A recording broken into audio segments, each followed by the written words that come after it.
নমস্কাৰ আজি আমি এমএছ এক্সেলৰ স্পিক সেল নামৰ কমাণ্ডৰ বিষয়ে শিকিম স্পিক সেল কমাণ্ডৰ দ্বাৰা এক্সেলে কথা ক'ব পাৰে বা এক্সেল শীটৰ ডাটা পঢ়ি দিব পাৰে যাৰ ফলত এক্সেল শীটৰ ডাটা প্ৰিন্ট বা হাৰ্ড কপিৰ লগত মিলাই চাবলৈ আমাৰ সুবিধা হয় ইয়াক আমি কুইক এক্সেছ টুলবাৰত এড কৰি ল'ব লগা হয় আৰু এক্সেল শীটৰ একেবাৰে ওপৰত থকা টাইটেল বাৰৰ কাষৰ এই অংশটোক কোৱা হয় কুইক এক্সেছ টুলবাৰ প্ৰথমতে আমি শিকো আহক কেনেদৰে ইয়াক কুইক এক্সেছ টুলবাৰত এড কৰিব পাৰি ইয়াৰ বাবে এই কুইক এক্সেছ টুলবাৰৰ কাষত থকা কাষ্টমাইজ কুইক এক্সেছ টুলবাৰ বুটামটোত ক্লিক কৰিব লাগিব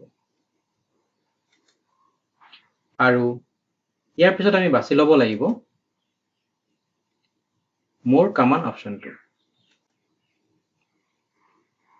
এতিয়া আমি choose commands from drop down লিষ্টটোত গৈ বাছি ল'ব লাগিব commands not in the ribbon অপচনটো ইয়াৰ পিছত আমি তলৰ লিষ্টখনত দেখা পাম কিছুমান নতুন অপচন ইয়াত আহি গৈছে ইয়াৰ পৰা আমি বাছি ল'ব লাগিব স্পিক সেলছ অপচনটো আৰু এই এড বুটামটোত ক্লিক কৰিব লাগিব ইয়াৰ লগতে আমি আৰু এটা অপচন এড কৰি লওঁ speak cells stop speaking cell অপচনটো এড কৰিছো এতিয়া আমি দুইটা অপচন ইয়াত দেখা গৈছে এতিয়া ওকে কৰি দিছো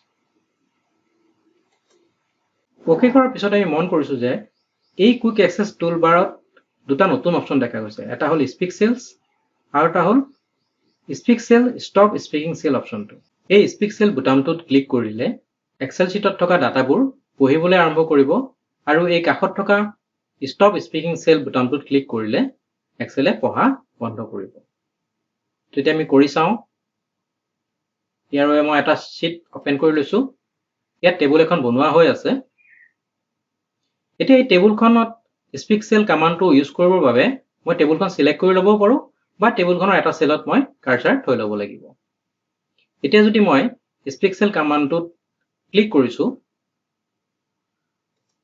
Education. Result sheet. Role no. Name. Theory. Practical. Total. Percent. Result. আমি শুনা পাইছো যে A005 এক্সেলে Apurva. সেলবোৰ পঢ়ি গৈ আছে 75. 82. 157. 78.5. Pass. A0052. Raj. 78. 69. 147. 73.5. এতিয়া মই ইয়াক ষ্টপ কৰিবৰ বাবে ষ্টপ বুটামটোত ক্লিক কৰিছো এতিয়া যদি মই এটা ৰোত স্পিক সেল কমাণ্ডটো ব্যৱহাৰ কৰিব বিচাৰিছো তেন্তে ৰোটো সিলেক্ট কৰি ল'ব লাগিব আৰু স্পিক সেল কমাণ্ডটোত ক্লিক কৰিব লাগিব A0052. Raj. 78. 69. 147. 73.5. Pass.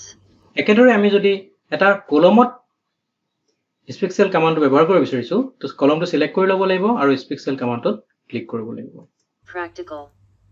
82. 69. 68. 28. তুমি দেখা পাইছো যে স্পিক সেলছ কমাণ্ডটোৱে গোটেই এক্সেল শীটখন আমাৰ ডাটাবোৰ পঢ়ি দিছে তো এনেদৰে আমি এক্সেল শীটৰ ডাটাবোৰ হাৰ্ড কপিৰ লগত মিলাই চাবৰ বাবে স্পিক সেল কমাণ্ডটো ব্যৱহাৰ কৰিব পাৰো সচৰাচৰ প্ৰতিটো অফিচতে এক্সেল শীটত কাম কৰা হয় আৰু এই এক্সেল শীটৰ ডাটাবোৰ ভেৰিফাই কৰিবৰ বাবে আমি স্পিক সেল কমাণ্ডটো ব্যৱহাৰ কৰিব পাৰো তো আজিলৈ ইমানেই কম্পিউটাৰ আৰু মোবাইলৰ বিভিন্ন কৌশল জানিবৰ বাবে চেনেলটো সাবস্ক্ৰাইব কৰিব আৰু ভিডিঅ'টো ভাল লাগিলে লাইক কৰিব বুলি আশা কৰোঁ